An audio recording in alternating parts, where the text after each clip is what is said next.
په ټولو ولسونو غږ کوم چې د موجوده نظام ملاتړ وکړي او د هېواد د آبادۍ او سوکالۍ لپاره سره لاسونه ورکړي. دغه څرګندونې مرستیال والي الحاج شهزاده مظلومیار نن د سې شنبې په ورځ د وږي پر 12مه نیټه له غرمې وړاندې د افغانستان د ملي امنیت پخواني مرستیال او وتلي څیرې شهید ډاکټر عبدالله لغماني د 10 تلین په جوړه شوې غونډه کې وکړي.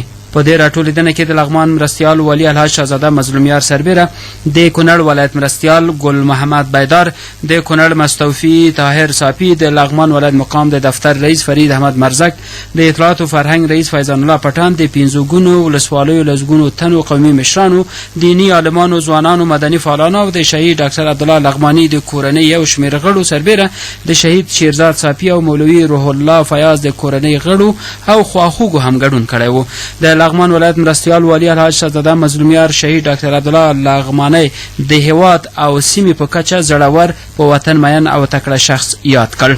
هغه وویل چې ډاکټر عبدالله په خپل وخت کې د ټول هیواد او خصوصا د لغمان ولایت د بهبود لپاره نه ستړي کېدونکې هلې ځلې کړي او نوموړی د یو باثبات افغانستان ارمانجن و. ارواحات شهید ډاکټر عبدالله لغمانی په وطن مین یو صادق، ایماندار او زړور مجاهد، کومې چې کلونه له حیوانه د ملي نواميسو او ځمکنۍ بشپړتیا څخه د دفاع په لاره کې د ولس خدمت ته اوږه ورکړې او په دغه لاره کې له هېڅ راز ستړیا ګاللو مخ وانه ډول.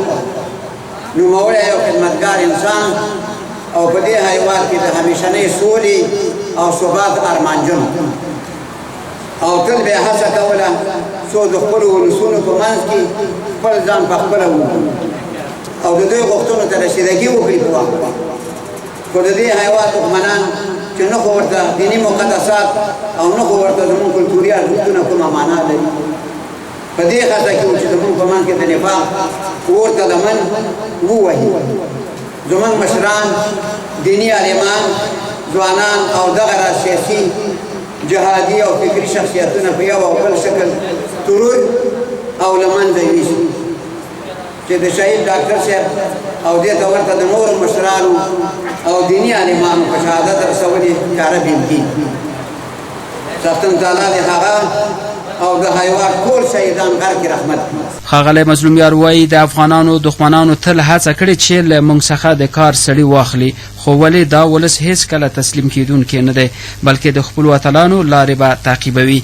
نوموړی زیاتوي لغمانیان تل د هېواد د خدمت لپاره ستر شخصیتونه ورکړي چې تاریخ پرې ویاړي. نو هیله ده چې د خپل نظام ملاتړ لپاره اوس هم ځانونه لا نور هم را ویښ کړي. هغه په ټولو ولسونو غږ وکړ چې د موجوده نظام ملاتړ وکړي او د هېواد د آبادۍ او سوکالۍ لپاره سره لاسونه ورکړي. مرستیال والي دغه راز د شهید مولوي روح الله فیاض او شیرزاد صافي کړنې او خدمتونه هم وستایل او د دوی نشتون د لغمان لپاره ستره ضایعه وبلله. په همدې حال کې قومي مشر حاجي شامرد خان په خپل وار د ډاکټر عبدالله لغماني قرباني، هڅې او سرښندنې چې د هېواد او لغمان لپاره یې ترسره کړي وستایلې او هغه یو رښتینی اتل یاد کړ. نوموړي د لغمان له ولسونو غوښتنه وکړه چې د عبدالله لغماني او نورو شهیدانو د کورنیو او وارثینو د پاللو او لاسنیوي په برخه کې هم خپل مسؤلیت ادا کړي. دا ډاکټر صاحب عبدالله لغمانی زه پېژنم، دا داسې یو کورنۍ نه و چې وروڼه یې شهیدان شوي، باعزته کورنۍ نه ده، مسلمانه کورنۍ نه ده، مجاهده کورنۍ نه ده. دا نوي ځوانان به وایي چې مجاهدین څوک دي؟ مجاهدین هغه قهرمانان دي چې افغانستان نه انسان کړي، افغانستان کې ازادي راوستې، افغانستان باندې د خپل وینه توی کړې، په افغانستان د خپل مور، د خپل خور، د خپل ورور، د خپل ګران پلار په شهادت رسولی، شهیدان یې ورکړي. مجاهدین هغه څوک دي؟ زه ډاکټر شهید عبدالله پېژنم. شهید عبدالله باید ټول لغمانیان، ټول ولسونه، قومونه، نر او ښځې نن په وینو په ماتم راوتلي وای او د شهید ډاکټر عبدالله ورځ لمانځلې وای. زه افسوس کوم د لغمانیانو په دغه مشرۍ او په دې حالات باندې که څوک دښمني چا سره لري، که څوک وژلی وي، خو د غم او د ښادي ورځ باید هر سړی پکې برخه واخلي. عزیزانو، عمادالدین د ولایتي شورا رئیس ډېر تکړه او پیاوړی او په وطن او په دې خاورې مین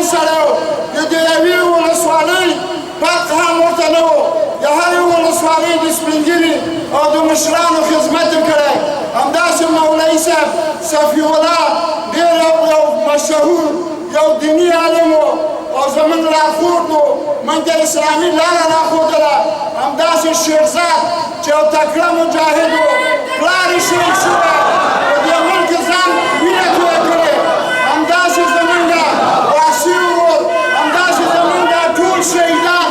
زه به د یو یو نومونه څه راخلمه، د لغمان ټول ولسونه باندې زه غږ کوم چې د لغمان د خپل د وطن د خپل د خاورې د افغانستان د ګوټ ګوټ د شهیدانو د زخمیانو د معلولینو د کونډو د یتیمانو احترام وکړي. حاجي شامر د امنیتي ځواکونو ملاتړ او د واقعي سولې په برخه کې د افغان حکومت هڅې وستایلې او په ګڼو برخو کې د ولایتي ادارې له کړنو حمایت څرګند کړ. په ورته مهال د کونړ ولایت مرستیال ګل محمد بیدار د شهید ډاکټر عبدالله په ژوند او نورو چارو له ګډونوالو سره هر اړخیز معلومات شریک کړل. زه تاسو ته یو شی وایم چې استقلال د دې ملک د استقلال ګټل او بیا د استقلال ساتل دا قرباني غواړي. دا خلک چې دلته داسې تصویرونه ګورئ دا په خپل مرګ نه دي مړه، دا د طبیعي حوادثو نه دي مړه. دوی هلې ځلې کړي د دې ملک د بقا په خاطر، د هوساینې په خاطر او زما او ستا د ارامتیا په خاطر باندې. دا د دې ملک عسکر وو، دا د دې ملک پاسبانان وو. ورونو ډاکټر صاحب عبدالله جی چې څونه پېژنم، دا 18 کاله 19 کاله چې زما ورسره مخه وه، دا زموږ قومي و، موږ په قوم حسین خېل زه د سروبي د ولسوالۍ یو ډېره لویه قومي شورا مو درلوده په 22 ولایاتو. دی چون یو نظامي و، مخې ته یې موږ وو. په هغه وخت کې زه وکیل د شورای ولایتي د کابل وم، خو مالي سپورټ سیاسي سپورټ دا ټول ده. ما فکر کوو چې یوازې موږ سره قومي کوي. چې وروسته مې په لغمان کې حالت ولیده، بیا مې لیده چې دلته لغمانیتوب هم کوي. وروسته چې دی شهید شو، زما وظیفه په بدخشان کې وه. له امنیتي مسؤلینو نه مې د ده د تقوا، د ده د برنامې پروګرام د جنګ او شهامت قصې چې اورېدې، نو زه په دې جامو کې نور نه ځایېدم چې دا ډاکټر عبدالله په نامه سړی خو یو سړی دی، دا قوم ته هم رسېږي، دا ځوانانو ته هم رسېږي، دا لغمان ته هم رسېږي، دا شمال ته هم تللی. په شمال کې هم اجتماعي شوراګانې درلودې. نو واقعا په یو بهادور، په یو قهرمان ملت باندې، په یو بهادور او یو قهرمان مشر باندې کشران، قوم، ولس، ولایت، ملک ښه پېښتای، دروند پېښتای. هغه هم دغه راز مولوي روح الله فیاض او شهید شیرزاد څاپی زړور او په وطن مینان یاد کړل. د غونډې په وروستیو کې د اطلاعات او فرهنګ رئیس فیضان الله پټان د شهید ډاکټر عبدالله لغمانی، شهید مولوي روح الله فیاض او شهید شیرزاد څاپی په ژوند، کارنامو او خاطرو له ګډونوالو سره هر اړخیز معلومات شریک کړل. دغه راز د کونړ مستوفي طاهر صاپی، قومي مشر ملک عبدالرؤف، ملک حضرت الله بمبارد، ولسی جرګه کې د لغمان پخوانی استازي بری جنرال نقیب الله محبت، معلم اسدالله اسد، یو شمېر نور ویناوالو هم خبرې وکړې.